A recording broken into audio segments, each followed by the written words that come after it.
A menudo cuando hablamos de historia hay, pues como todo en la vida, hay estereotipos, ¿no? Estereotipos que se repiten. Si nos vamos, por ejemplo, a la Edad Media y pensamos en la institución de la Iglesia, pues normalmente vienen a nuestra cabeza imágenes con curas, papas, obispos como protagonistas, todo hombres, en definitiva. Sin embargo, las mujeres también han formado parte importante de esa realidad y no estamos hablando precisamente de monjas. Precisamente no, vamos a hablar de otras mujeres.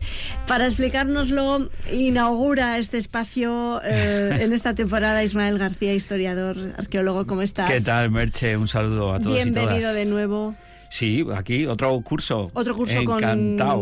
con pildoritas que tienen que ver con nuestra historia. Exactamente. Y en este caso con unas mujeres que tuvieron un papel muy importante en la Iglesia Católica y que, pues bueno, como sí. Suele pasar... Pues, en efecto, son de todas maneras, pues mira, este es uno de esos casos en que las mujeres constan incluso en los papeles, ¿no? Aunque solo sean en las cuentas. Estamos hablando, nos vamos al Valle de Ayala, concretamente a Archiniega, al santuario de Nuestra Señora de la Encina. Y nos vamos a una época, hemos dicho en la introducción, has comentado la Edad Media, pero vamos a manejar un arco cronológico entre el siglo XV, que es Edad Media, pero nos vamos a venir incluso hasta el siglo XIX, porque durante esos 4 siglos es en el que se mantuvo la institución, o una figura, vamos a decir, en este santuario, que era la figura de la fraila. La fraila, que era una mujer que, cumplía un papel, vamos a decir, fundamental para el mantenimiento, digamos, de lo que es el santuario. Podríamos decir, así como la forma de definición, extraído de los documentos, era la señora guardiana y administradora de la casa y el santuario de la Virgen de la Encina. Esa sería como la definición resumida. Estas frailas no eran monjas, aunque vestían hábito de monja, pero no eran monjas, no estaban adscritas a ninguna congregación. Su cargo lo tenían de forma vitalicia y era un cargo que sobre todo en la zona tenía un gran prestigio social. O sea, esto es como vamos a poner un poco en valor no solo la institución de la fraila, dar a conocer que las mujeres cumplían este tipo de papeles, sino que además les dotaba de una cierta relevancia social como es el caso.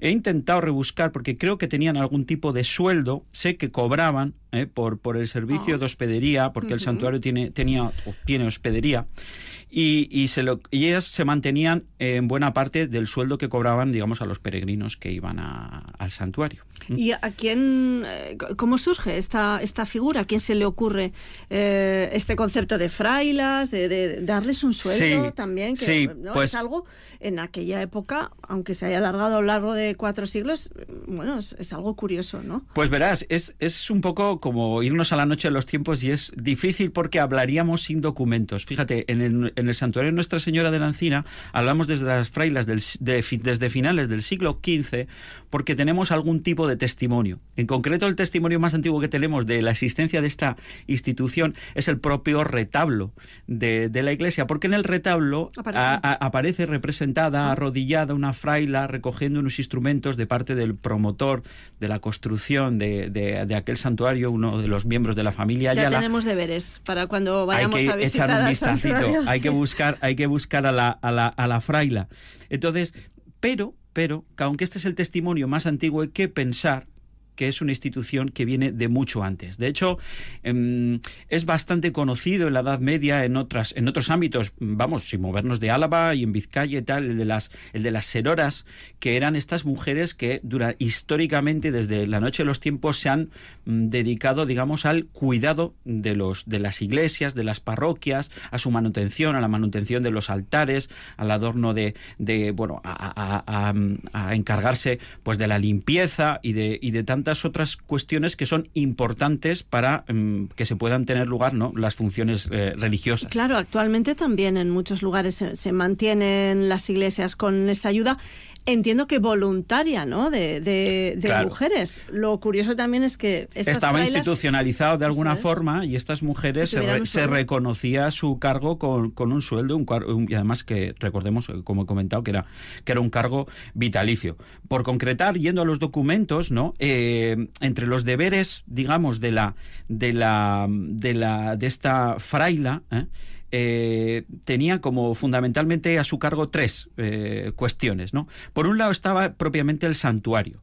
Y lo que tiene que ver con la iglesia, santuario, estaría la limpieza del edificio, el tener las llaves, era la ama de llaves, el encargarse del adorno de los altares, también se cargaba del toque de las campanas y también se tenía que, esto le estaba encomendado, que estuviese siempre ardiendo la lámpara del Santísimo Sacramento, que como sabemos pues tiene que estar siempre encendido. Luego otro de sus segundos cometidos era todo lo relativo a la hospedería, porque el santuario tiene unida la hospedería y entonces pues bueno, ahí venían peregrinos o visitantes de la zona que se quedaban a dormir habitualmente 1 o 2 noches, normalmente no más. De hecho estaba estipulado que no podía haber, en la hospedería no se podía admitir a un huésped, a un peregrino durante más de 2 noches, ¿no? Bueno, pues la hospedería, pues como te puedes imaginar, también recibió un importante mantenimiento. Y luego también, y no olvidemos que en esta casa hospedería también servía como orfanato. Y esta otra de las cometidos de la fraila, el cuidado y crianza de los niños expósitos que habitualmente las gentes del entorno dejaban en el santuario para el cuidado de... Tenía curro, la fraila tenía curro. Claro, aquí yo cuando empecé a leer este tema, empecé a investigar, digo, joder, pues una mujer para todos estos cometidos, esto estaba pensando mucho yo. Trabajo, ¿no? Sí. Tenía unas criadas.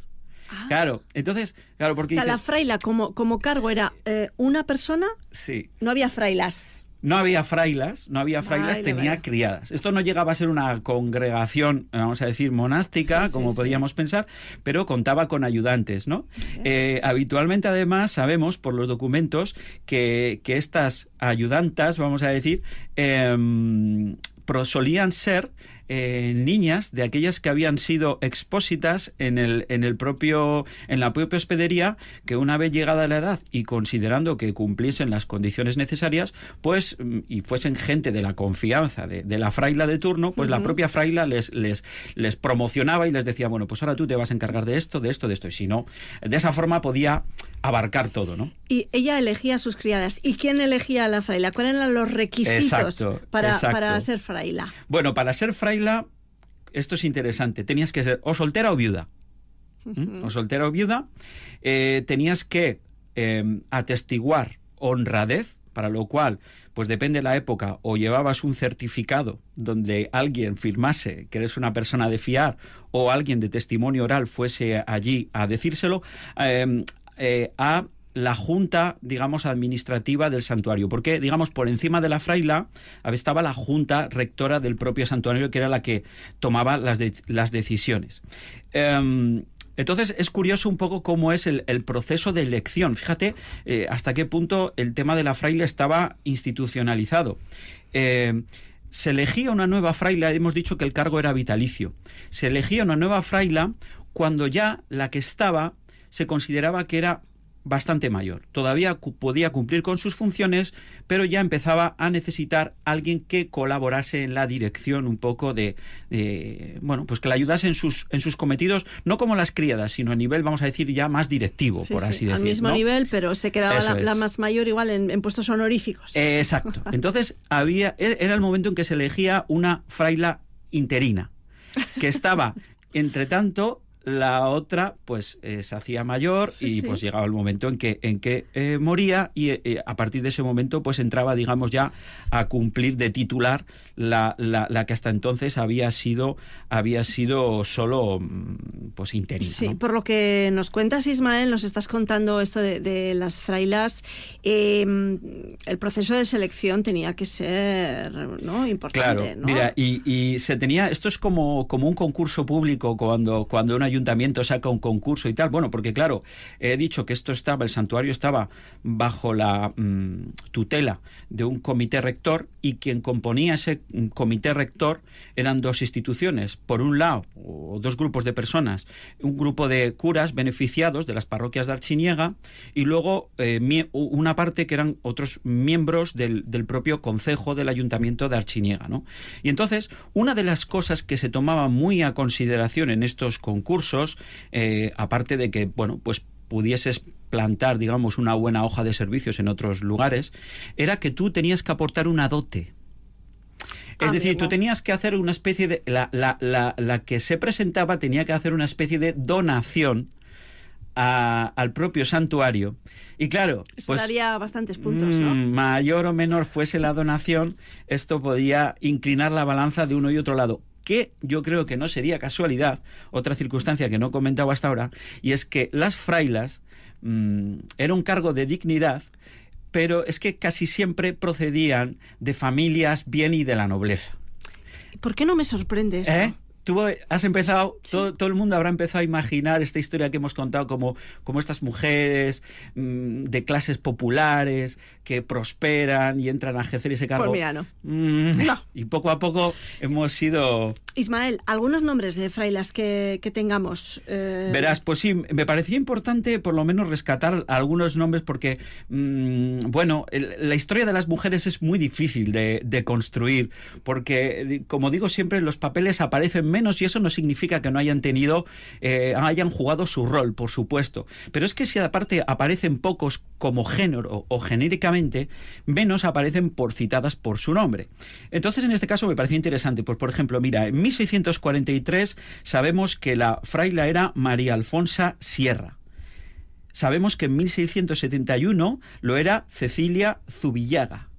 Y también ese mismo año, Catalina Gutiérrez de San Martín, que coinciden ese mismo año, porque aquí los documentos nos hablan de un pleito, porque esta fraila a la Catalina Gutiérrez la acusaron de robar quedarse para sí algunos de los bienes propios del santuario, y hubo ahí juicios que... Claro, todo esto está documentado. Por supuesto, todo lo que hemos hablado no son dimes y diretes, no es solo historia oral, sino esto es historia que se ha extractado de los documentos y de la cual tenemos un testimonio bastante fehaciente. ¿Hay más lugares con frailas en Álava?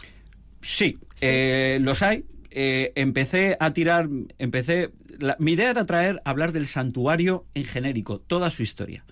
Y cuando empecé a investigar un poco, me di cuenta que esta historia de la fraila por sí misma se merecía una historia. Y tirando de esta historia de las frailas, me he dado cuenta de que haylas y unas cuantas, repartidas por todo el territorio. Así que posiblemente yo no descarto que si encuentro alguna historia especialmente curiosa, pues en próximas ocasiones o próximos programas, pues merecerá la pena, si te parece, traerlo aquí a colación. Por supuesto, ya sabes que todo lo que traes que tenga que ver con la historia, nuestra historia, reciente o muy pasada, qué bueno. Lo recibimos con los brazos abiertos. Fíjate, hoy esa curiosidad de las frailas, esa figura tan importante que tuvieron un papel muy importante desde la Edad Media hasta el siglo XIX, como nos decías, en el santuario de la Virgen de la Encina, en el Valle de Ayala, en Artziniega. Bueno, pues nos quedamos con estas frailas, con su labor, ¿no? Y con esos requisitos para ser frailas.